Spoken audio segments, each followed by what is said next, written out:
क्या सच में भाग्य का लिखा कोई नहीं मिटा सकता? अगर मैं कहूं कि एक बार स्वयं गरुड़ ने ऐसा रहस्य उजागर किया था जिसे सुनकर देवता भी चकित रह गए, तो क्या आप यकीन करेंगे? नमस्कार प्रिय दर्शकों, जय श्री राम। आप सभी का विद्या ज्ञान सागर में हार्दिक स्वागत है। हम आपके लिए लाते हैं सनातन धर्म की अद्भुत और प्रेरणादायक कथाएं जो आपके हृदय को सुख व शांति प्रदान करेंगी। कथा आरंभ करने से पहले एक विनम्र निवेदन है। शास्त्रों में कहा गया है कि अधूरी छोड़ी गई कथा दुख और पाप का कारण बनती है, इसलिए इसे अंत तक अवश्य सुने। यदि आप अपनी मां से सच्चा प्रेम करते हैं तो इस वीडियो को लाइक करें और हमारे चैनल को सब्सक्राइब करें और कमेंट में मां लिखकर अपना समर्थन दें। तो आइए बिना विलंब के आरंभ करते हैं आज की प्रेरणादायक कथा। भाग्य का लिखा कभी नहीं मिटता। ये बात गरुड़ पक्षी ने एक रहस्यमयी कहानी के जरिए समझाई। ये कहानी शुरू होती है एक घने जंगल से, जहां पहाड़ों की चोटियों पर बादल मंडराते थे और नदियां अपने गीत गाती हुई बहती थी। उस जंगल में एक छोटा सा गांव बसा था जिसका नाम था कालपुर। गांव के लोग साधारण जीवन जीते थे, खेती करते थे और अपने पुरखों की मान्यताओं को मानते थे। लेकिन इस गांव में एक अजीब सी बात थी। हर साल चैत्र महीने की पूर्णिमा को एक अनोखी घटना होती थी।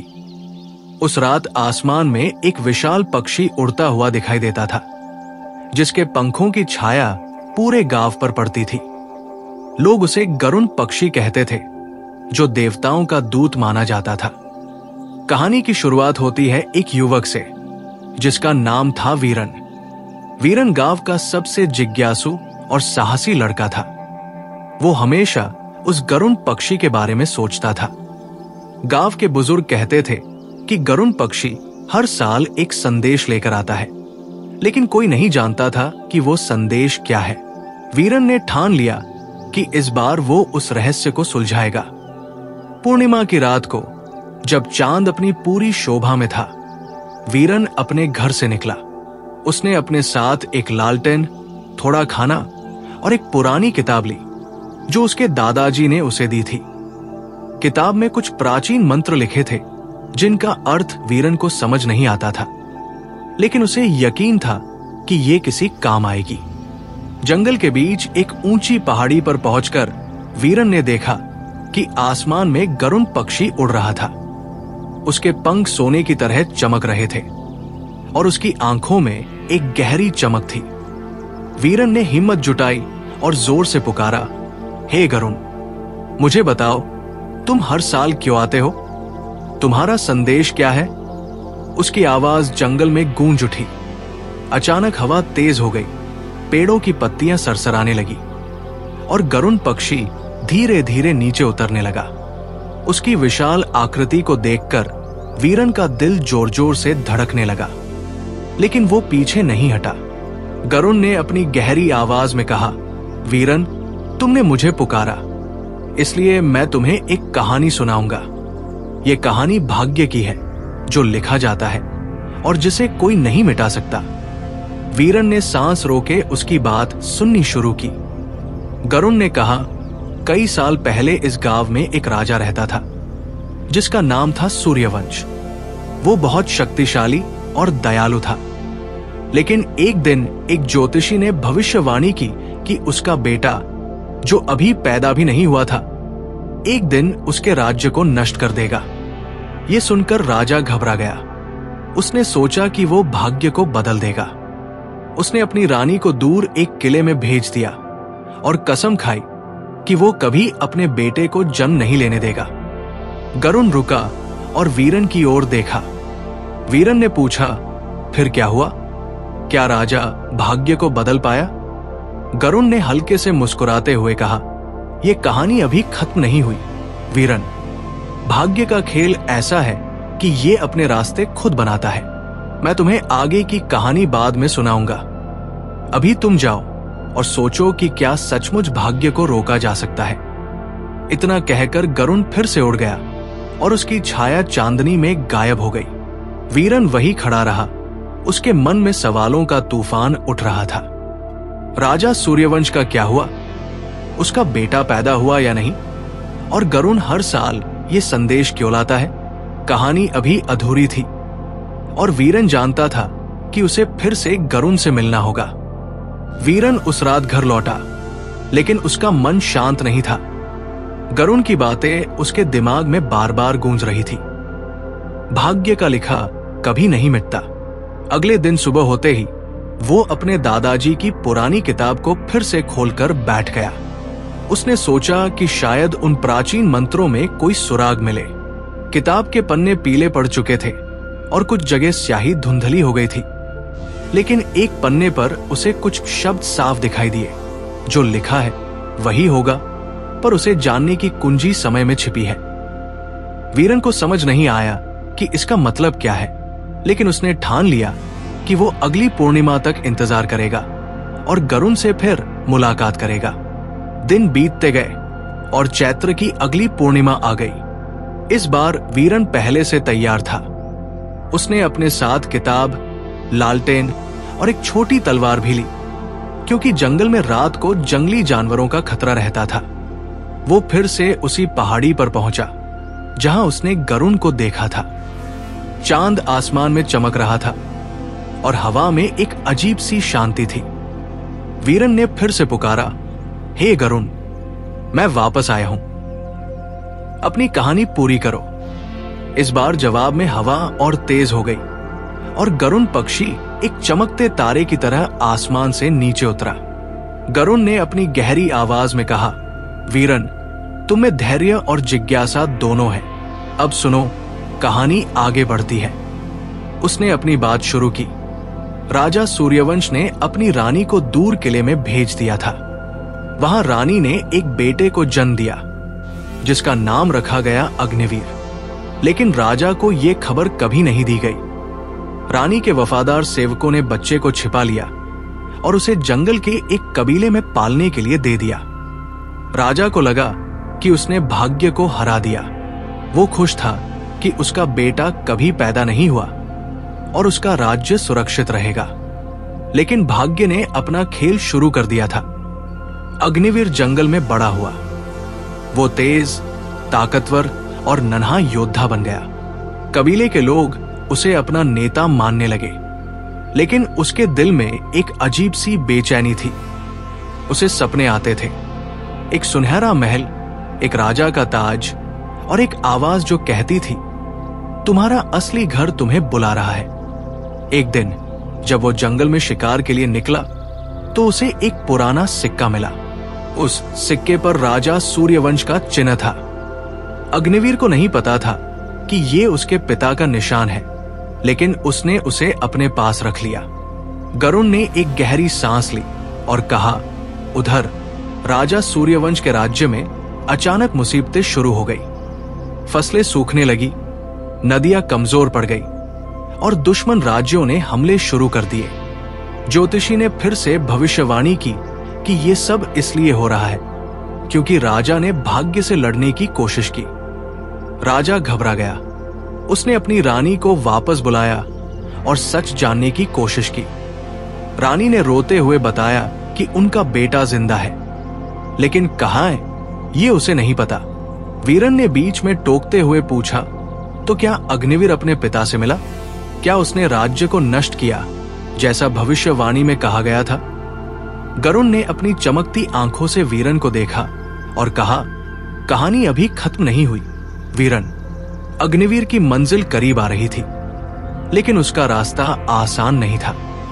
एक दिन जंगल में उसकी मुलाकात एक रहस्यमयी साधु से हुई, जिसने उसे बताया कि उसका असली भाग्य उसे उसके जन्म स्थान की ओर खींच रहा है। अग्निवीर ने उस सिक्के को साधु को दिखाया और साधु ने कहा, यह तुम्हारा पहला कदम है। लेकिन उसके बाद क्या हुआ ये मैं तुम्हें अगली बार बताऊंगा, गरुण ने कहा और अपने विशाल पंख फैलाकर फिर से आसमान में उड़ गया। वीरन वही खड़ा रहा, अधूरी कहानी को अपने मन में दोहराता हुआ। उसे अब और सवाल परेशान कर रहे थे। अग्निवीर अपने पिता से कब मिलेगा? क्या वह अपने भाग्य को समझ पाएगा? और ये सब कालपुर गांव से कैसे जुड़ा है? वीरन उस रात फिर से घर लौटा, लेकिन अब उसकी जिज्ञासा और बेचैनी दोनों बढ़ चुकी थी। गरुण की कहानी उसके मन में एक तूफान की तरह घूम रही थी। अग्निवीर का भाग्य, राजा सूर्यवंश का डर और वो सिक्का, ये सब किसी बड़े रहस्य की ओर इशारा कर रहा था। वीरन ने सोचा कि शायद उसके गांव कालपुर का भी इस कहानी से कोई नाता है। उसने अपनी दादी से पूछने का फैसला किया, जो गांव की सबसे बुजुर्ग और ज्ञानी महिला थी। अगली सुबह वो दादी के पास गया। दादी एक पुरानी झोपड़ी में रहती थी, जहां दीवारों पर जड़ी बूटियों की महक और पुराने तांबे के बर्तनों की चमक बसी थी। दादी, क्या हमारे गांव का कोई पुराना राज है? वीरन ने पूछा। दादी ने अपनी झुर्रियों भरी आंखों से उसे देखा और कहा, बेटा, हर गांव की अपनी कहानी होती है। कालपुर भी कोई साधारण जगह नहीं है। बहुत पहले यहां एक बड़ा राज्य था, लेकिन वो समय के साथ मिट्टी में मिल गया। लोग कहते हैं कि उस राज्य का आखिरी निशान एक सिक्के में छिपा है। वीरन का दिल जोर से धड़कने लगा। उसने दादी से पूछा, क्या वो सिक्का सोने का था जिस पर कोई चिन्ह बना था? दादी ने चौंकते हुए कहा, तुझे कैसे पता? ये बात तो सिर्फ हमारे खानदान में कही जाती है। वीरन को अब यकीन हो गया कि गरुण की कहानी और उसके गांव का इतिहास आपस में जुड़े हैं। उसने अगली पूर्णिमा का इंतजार करने का फैसला किया। जब वो रात आई, वीरन फिर से पहाड़ी पर पहुंचा। इस बार उसने अपनी दादी से मिला एक पुराना ताबीज भी साथ लिया था, जो कथित तौर पर उसके खानदान की निशानी था। उसने गरुण को पुकारा और हमेशा की तरह हवा तेज हुई, पत्तियां सरसराई और गरुण आसमान से नीचे उतरा। तुम फिर आए, वीरन, गरुण ने कहा। अब सुनो, कहानी आगे बढ़ती है। उसने अपनी बात शुरू की। अग्निवीर उस साधु की बात सुनकर अपने जन्म स्थान की तलाश में निकल पड़ा। सिक्का उसका एकमात्र सुराग था। वो जंगल से निकला और मैदानों, नदियों और पहाड़ों को पार करता हुआ एक विशाल नगर में पहुंचा। वहां उसने देखा कि लोग भूख और गरीबी से तड़प रहे हैं। नगर के बीच में एक सुनहरा महल खड़ा था, लेकिन उसकी चमक फीकी पड़ चुकी थी। अग्निवीर को पता चला कि ये वही राज्य है जिसे कभी सूर्यवंश ने बसाया था। अग्निवीर ने महल के पास जाकर एक बूढ़े पहरेदार से पूछा, यहां का राजा कौन है? पहरेदार ने उदास स्वर में कहा, राजा सूर्यवंश अब बूढ़े और कमजोर हो चुके हैं। उनका राज्य बर्बाद हो रहा है और उनका कोई वारिस नहीं है। अग्निवीर के मन में एक अजीब सा भाव जागा। उसने सिक्का निकाला और पहरेदार को दिखाया। पहरेदार चौंक गया और बोला, ये तो राजवंश का प्रतीक है। तुम कौन हो? अग्निवीर ने कहा, मैं अभी नहीं जानता, लेकिन मुझे जवाब चाहिए। गरुण ने अपनी कहानी जारी रखी। उधर राजा सूर्यवंश को अपनी रानी से पता चला कि उनका बेटा जिंदा है। उन्होंने अपने सैनिकों को जंगल में भेजा, लेकिन कोई सुराग नहीं मिला। राजा का डर सच होने की कगार पर था। एक रात उन्हें सपना आया। एक युवक जिसके हाथ में वही सिक्का था, महल की सीढ़ियां चढ़ रहा था। सपने में एक आवाज गूंजी, भाग्य को नहीं रोका जा सकता। राजा डर से जाग उठा। इधर अग्निवीर ने महल में घुसने का फैसला किया। वो रात के अंधेरे में दीवारें फांद कर अंदर पहुंचा। वहां उसने एक पुराना चित्र देखा, एक राजा और रानी का, जिसमें रानी के गले में वही ताबीज था जो उसके कबीले की मां ने उसे दिया था। अग्निवीर समझ गया कि वो उसी खानदान का हिस्सा है, लेकिन तभी सैनिकों ने उसे घेर लिया। उसे राजा के सामने पेश किया गया। वीरन ने उत्सुकता से पूछा, फिर क्या हुआ? क्या राजा ने उसे पहचान लिया? गरुण ने कहा, सूर्यवंश ने अग्निवीर को देखा। उसके हाथ में सिक्का था और उसकी आंखों में वही तेज था जो कभी राजा में हुआ करता था। राजा ने कांपते स्वर में पूछा, तुम कौन हो? अग्निवीर ने जवाब दिया, मैं वही हूं जिसे तुमने कभी जन्म नहीं लेने दिया। उस पल सन्नाटा छा गया।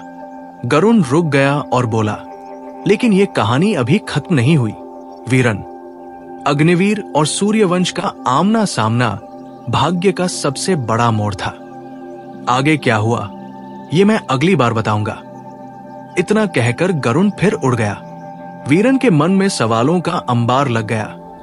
क्या अग्निवीर ने अपने पिता को माफ किया? क्या राज्य बच पाया? और ये सब उसके गांव से कैसे जुड़ा है?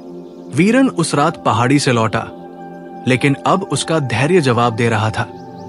वो गरुण की अधूरी कहानी को पूरा सुनना चाहता था और ये समझना चाहता था कि ये सब उसके गांव कालपुर से कैसे जुड़ा है। अगली पूर्णिमा तक इंतजार करना उसके लिए मुश्किल था, लेकिन वो जानता था कि गरुण उसी रात आएगा। जब वो रात आई, वीरन फिर से पहाड़ी पर पहुंचा। इस बार उसने अपने साथ दादी का ताबीज, वो पुरानी किताब और एक दृढ़ संकल्प लिया था कि वो कहानी का अंत जानकर ही रहेगा। उसने गरुण को पुकारा और हमेशा की तरह हवा तेज हुई और गरुण आसमान से नीचे उतरा। ये आखिरी बार है गरुण, वीरन ने कहा। मुझे पूरी कहानी बताओ और इसका अंत करो। गरुण ने अपनी चमकती आंखों से उसे देखा और कहा, ठीक है वीरन, अब कहानी अपने अंत की ओर बढ़ती है। गरुण ने शुरू किया। जब अग्निवीर ने राजा सूर्यवंश के सामने कहा, मैं वही हूं जिसे तुमने कभी जन्म नहीं लेने दिया, तो राजा का चेहरा सफेद पड़ गया।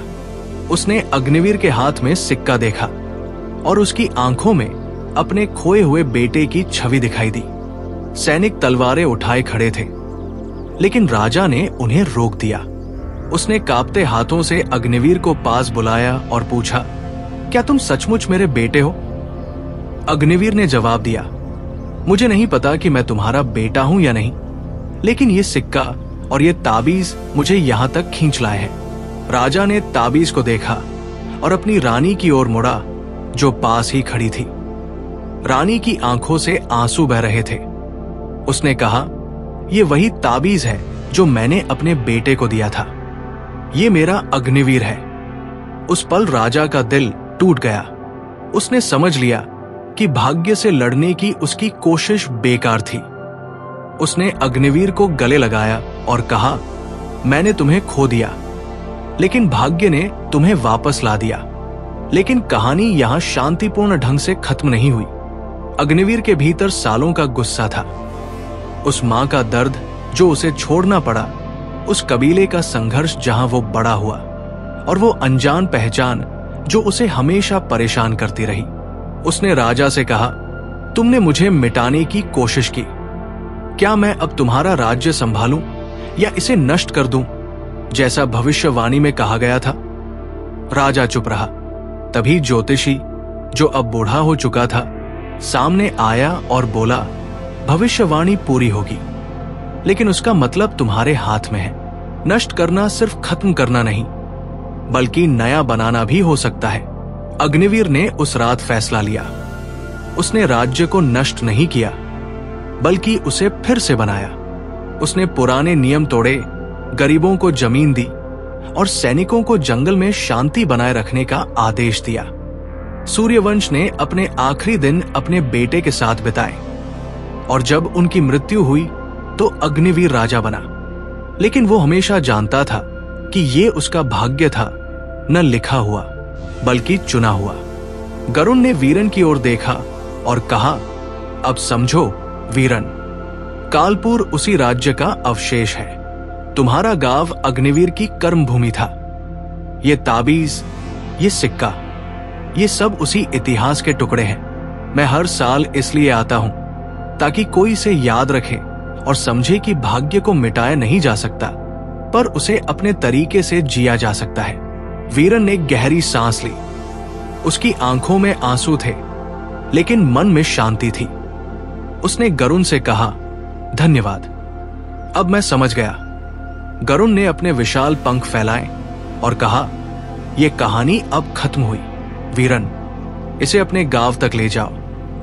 इतना कहकर गरुण आखिरी बार उड़ गया और उसकी छाया चांदनी में गायब हो गई। वीरन घर लौटा। उसने गांव वालों को यह कहानी सुनाई। कालपुर में एक नई शुरुआत हुई। लोगों ने अपने इतिहास को गर्व से अपनाया और अपने भाग्य को खुद लिखने का संकल्प लिया। प्रिय दर्शकों, इस प्रेरणादायक कथा के बारे में अपने विचार हमें कमेंट्स के माध्यम से जरूर बताएं। अगर यह आपको अच्छी लगी हो तो कृपया इसे लाइक करें और इसे अधिक से अधिक लोगों तक पहुंचाएं। साथ ही कमेंट बॉक्स में जय श्री कृष्णा लिखकर अपने श्रद्धा भाव प्रकट करें। इस वीडियो को पूरा देखने के लिए धन्यवाद। जय श्री राम।